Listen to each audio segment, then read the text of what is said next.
Ready? Ready. Okay. A 1, A 2. a 1, 2, 3, and I'm Larry. I'm Julie. She's Larry. She's Joli. Been friends since we're 13. Well, since 7th grade. She was a dancer and She was a singer. we both like to draw with our hands. Duh. I'm 17. I'm 19. We're both from Toledo. They say we've been dating, but we are just friends. I love her, she loves me. Friends till the end of the line. Yeah! Yes! We've all been kids, right? Duh. Little cute goofballs or little spawns of Satan that make you question why people want children in the first place. Every person has an iconic childhood moment that is basically the pillar of who they are, or a childhood memory that gave permanent lessons, or even trauma that later on haunts us, and sometimes we even end up hurting others because of unhealed wounds. Greetings, creatures of different shapes and sizes. Welcome to Childhood Chronicles. Ding! Where I, Jolly, and my partner, Larry, talk about our childhood. Duh! So, Larry, what were you like as a kid? As a kid, I was this shy, timid, yes, soft, girly, chuchu, and most of my lola and aunties kay adore me since wala ra ko yung problem. Dang, I was the complete opposite. I was a literal spawn Satan. I was a menace to society, and all my lolas, my lolos, my titos, my titas, my aunties, my uncles, even my mother despised me and gave me the nickname of Chanak. Girl. Yes. Yes. So we are completely different little girls. A tad bit far from one another, yet here we are. A pair of chaotic teens in their last senior high school year. Just trying to make it out alive. A pair of besties, too. 6 years of being good friends. And more years to come. Hopefully. In this podcast, we'll delve into not just mere chica of our youngster days, but also tackle the lessons we learned and hopefully teach our listeners a thing or two. On the second day of November 2005, located at Tibudok Hospital, a baby girl was born. The parents were happy despite the C-section and the risk. They believed that this angel would bring them nothing but joy. Little did they know that this angel was a fallen one, or perhaps something that crawled from the pits of hell. A chanak, as they called it. Hi, that baby was me, Jolly, and these are a few of my iconic childhood stories. I was a kid far from normal. Heck, I learned how to climb windows before uttering my first words or walking on my own. Like legit. I guess you could say my mother had her fair share of panic when she'd see her child on a window silently stalking her. And even worse, when I learned to speak and would tell her, "Ma, a bow." Which is basically just me saying, "Ma, I want soup." Demanding some veggie soup or Sabaw. utan. Exactly, sabaw. And when I became a toddler, that's when the nightmare started. I hated staying inside the house, unlike my two older siblings who were demure, behave, and loved to So watch demure. movies. Like they loved staying indoors. They were so well-mannered and polite. And they loved watching movies inside the house with my mom. But me, on the other hand, I preferred exploring outside and being in my own company, with all the dirt I could get my hands on. Perhaps plotting something evil to mess with our house helpers, like cutting the curtains, pulling the freshly washed white sheets, like ano mga bagong nilanghan, labi nakaputi kayo. Ako nang birahon, and I would throw that sa kanal or anything nga lapukon because it was funny for me back in the day. Funny. It was so funny. Pero nihilak among helper. And I even had this habit of grabbing a sturdy stick and beating the chlorophyll out of the neighbor's expensive plants. As a kid, I did like flowers a lot. And to the point, yeah, as in, like maglakaw-lakaw ko sa among kanang neighborhood and makita ko buwak. And then we had this neighbor nga, hilig jud kay siya buwak, like kanang exotic flowers, kanang sa gawas, sa rubita niyo makuha. And then, pagkita na ako, And then I would try to pick it. Dandelion. Yeah, dandelions. I would try to pick it. Yeah, mo man na ang tag-iya. Ayo, imong kamot. Imo na pat yun akong buhok. And then instead of merely wanting to just admire the flower, kay I was like, you know what? Imo mga kung giingnan niya ako ng buhaton ko na. And so, instead of ako rang puriton ang buhok, kay akong gipos-posan ang tanong. Huh? Yes. If I can't have it, no one can. Yeah. And this is, I guess it's a coincidence. Kay katong gibuntis pa ko sa akong mama kay that was one of the things she liked to do. Mato siya sa silingan niya, iyang puspusan ang mangga nga kahoy. Maligaw siya tanaw sa mga dahon matagak. Like she would, like naman yung magbaligyag mangga dira sa una. Yeah. Like na yung ang silingan magbaligyag ato sa lagmangga bitaw. Like mo na ilang panginabuhi. And then mo to kay kuan mo ato si mama walag buntis siya nako. Magdala siya 20, yung bayaran ang tag-iya sa kahoy niya. Para puspusan niya. Maligaw siya nagtanaw sa mga mangga o dahon mataga. And of course, if bata rin mamatay, biyang kahoy. Yeah. So, mo to, ang asawa sa katong tag-iya kay Masuko. Like, imo na sa niyang gipasulod ang buntis. Yes, as in. And, yeah. Yeah. So, like, when I was a kid, Yeah.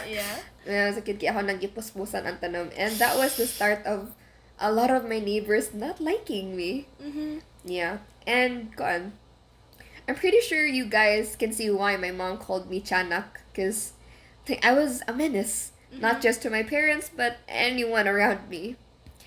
But the most bizarre thing I had going on as a kid was the hobby I had of dissecting and peeling the skins off of rodents, pests, insects, or literally anything little me could get her toddler hands on. Rodents? Yeah, like kanang ilaga. Asa ka kita ilaga? So gawas. Like makakita ako. Yes. Like I went outside to catch lizards and I would pull the limbs off. Like katong green or purple na lizard? Yeah. Huh? Yes. Tambayawan? Yeah. Literally. Like if makuptan ko na, di na ko nabuyan. Like I was very fascinated. Like dakpo na ako. And I would... Girly. Yes. Woman of science. Like akong dakpon. And then I would not... Di na ako patyon na yun. Like, well, buhay pa siya. Kaya ako siyang... Yeah. Ako siyang panitan. After na ako siya panitan kay kuan. What did you learn? Wait lang. I learned that it has layers. Kuan. Like, ako siyang panitan. And then, kuan. Akong tagsa-tagsa og bira ang kuan. Ang claws bitaw sa tiki. Yeah. Like, akong kuan birahon gamit sa akong gamay nga kamot. And then once maibot. Dili mo kanon? Dili. Like, ako radyo siya. Gabi sa... Pagkaon sa kagtaro sa akong mama na. But, yes. Yeah. Yung ito kay, after na ako biron ang mga kuko niya, kaya akong tagsa-tagsa og ibot yung limbs, yung tail. Yung ito after na, kaya mangita ako something sharp or kamutan rin akong gamiton niya. Tungaon ako yung lawas. Or kung di ablihan ako, yung akong i-anam-anam magkuha yung organs. I think mangganaan ka na ito mga butterflies na ilang i-frame. That's the odd thing. Di ko hilig og bugs. Gusto ko kanang makita ko. Kana makita. Nag-unod. Oo, kana unod ka na. Makita ko sa heartbeats. Heartbeats. Yes. Okay. Yeah, mo to kay kuan. Yes. Yes. And since I kept doing this as a kid, kay kuan, like, dako siya range, it did not stop from lizards ra. Naabot siya sa kanang gamay nga lizard to toko. Huh? Toko, yeah. Naabot kong toko. Like, malingaw ko. Uy ka toko. Yeah. Like, yes, as in, wadyo ko'y hadlok sa una. Like, Kuya. like, ako siyang i-pull apart. Niya ako, Chuya. perminti tanon was, giyon sa pagsirado sa mata, o giyon sa pag-stop sa heart o beat. I was like, oh, chuya na, humana na siya beat ang heart mo. And then, Why? I wonder why. No head, no spine. No tail, no limbs. Yes. I I wonder why. And then, after sa toko nga variety, kay naabot ko og mga beetle, akong taon, or ok-ok, akong taon og wings. Ok-ok? Yeah. Kamuto ni mo ok? Yup. So, Di ka masakitan? Like, I feel like mo na reason nga taas kong immune system pagbata. Kaya gabi kay exposure. Then, kaan naabot sad ko sa... immune. Na-immune. And then, it did not stop there kay dool sa mong balay is namay ka ng manukan or ka ng mga nagkuan o No. ducks. Yeah. No. Yes. I feel like mapatay ka na yun. Wala.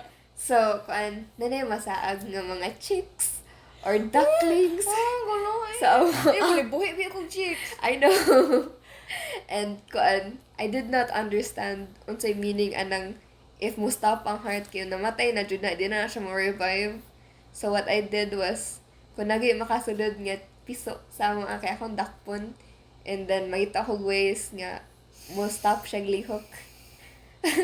And yeah, it was very fun. Mo siya duaan para na ako. Yeah.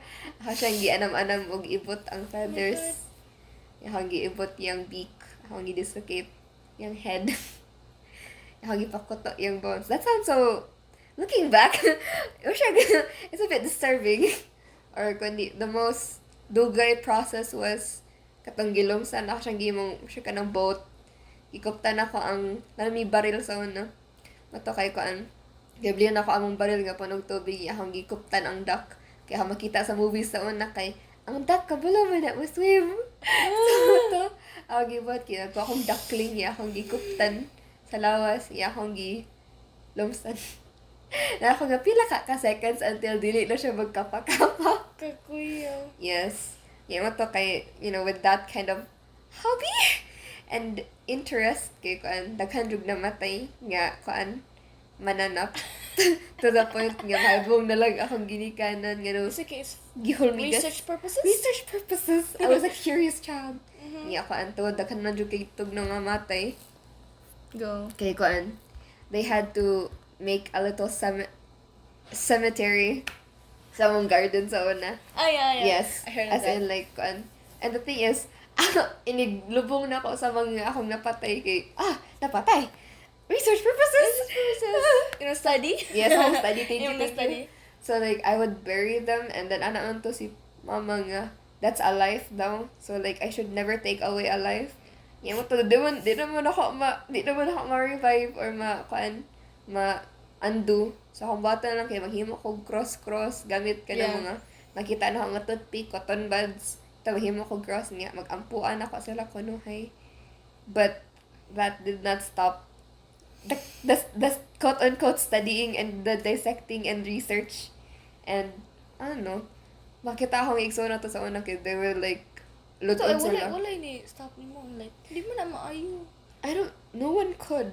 Kay, if muduol sila kay, maigo man sila sa tugo.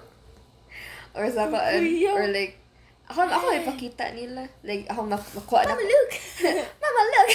Ito, nag-beat pa ang heart sa tiki. Na kung, ma. Yeah, Gamay? Yeah, cute kayo. Blue.